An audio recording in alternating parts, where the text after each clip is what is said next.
On 12/7, we get the last hype trailer for the new Indigo Disc DLC before it drops. And to preface this video, I am hyped for the DLC, but unless Game Freak is hiding features, this game is going to unalive immediately. Okay, this video is going to be a little bit of a different vibe from my usual videos, not too much editing, so enjoy the raiding gameplay in the background as I express my concerns for the last trailer of the Indigo Disc DLC. Let me start off and say I am really excited for the Indigo Disc DLC, and I will most likely enjoy it a lot. I'm really invested in Kieran's story. I'm excited for more challenge battles, especially in a doubles format, catching the legendaries scattered across Paldea, and to catch and shiny hunt all the returning Pokemons. However, I'm really worried for the future of Pokemon Scarlet and Violet and the Indigo Disc's replayability. Let me elaborate. Once we finish the story and finish the Indigo Disc Pokedex, catch all the legendaries including Terrapagos, etc., what else will there be to do? I'm expecting, or should I say hoping, that there will be some sort of a battle tower at least. Next Pokemon games will most likely release during the holiday season of 2024, so we'll be playing Scarlet and Violet for another year. Is the battle tower enough to keep players playing for another year? When the Teal Mask released, the hype for the game skyrocketed after months of limited content. Let's go 7-star rates for keeping Scarlet and Violet's heart beating. And then 2 weeks later after the Teal Mask, all the hype died and people stopped playing. Because once you complete everything the Teal Mask had to offer, the only thing to do was to shiny hunt. And don't get me wrong, I like shiny hunting, but I don't like to only shiny hunt. Where's the replayability? But you know what? I was fine with that, because I was expecting the part 2 of the DLC to have the replayability factor to keep the game alive. Is the battle tower enough to keep the game alive? Well, just as BDSP. The vast majority of players are casual players who don't want to endlessly grind the battle tower or play the ranked ladder. There needs to be something else to keep the game's heart beating. In the trailer, there was no alluding of some sort of Tera adventures, which would be Scarlet and Violet's take on the extremely popular Dynamax adventures from Sword and Shield, which makes me really worried that there will be no endgame raiding minigame.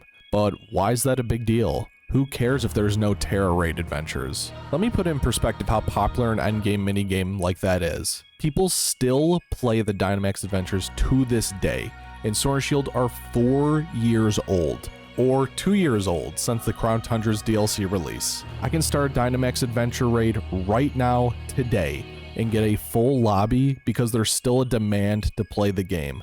That's replayability.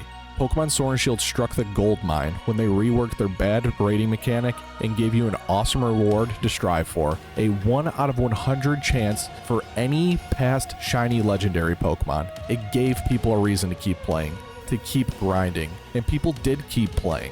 I'm sorry, people are still playing.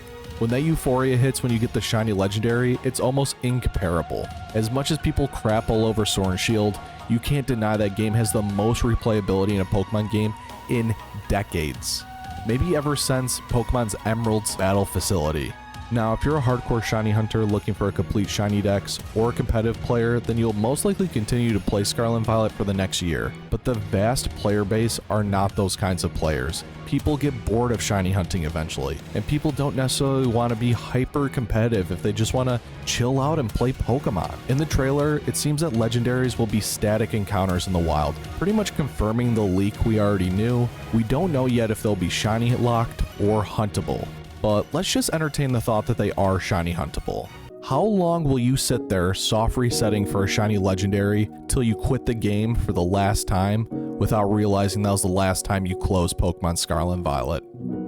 It's definitely possible that Game Freak is hiding their endgame content, but when Sword and Shield were hyping up the Crown Tundra DLC, they alluded to the Dynamax adventures, giving us a taste to get us hyped, but in this trailer, nothing. I don't know, makes me seem like it's not likely that we'll get anything like Tera adventures. Game Freak has proven over the years that they will show off all of the game's content in a trailer, but save the important story points and plot twists, etc. for the player to experience in the game. But for overall content and gameplay, we know what to expect from the trailer. I will say Game Freak has been doing a really good job giving players a reason to keep playing the game with their 7-star raids and the new event Mass Outbreaks. So I have hope that the game will keep players coming back to it for the events, at least. But how many players get on for an event, defeat one 7-star raid, catch the unrivaled Pokemon, and then stop playing till the next event? I'd argue the majority of players are at that point. So I'll ask the question again. Excluding the events, where's the replayability? And you could even argue the events aren't even replayable because people will play one raid and then stop playing the game again. The only hope I see at this point is the continuation of 7-star legendary raids like Mewtwo, sprinkled throughout the next calendar year.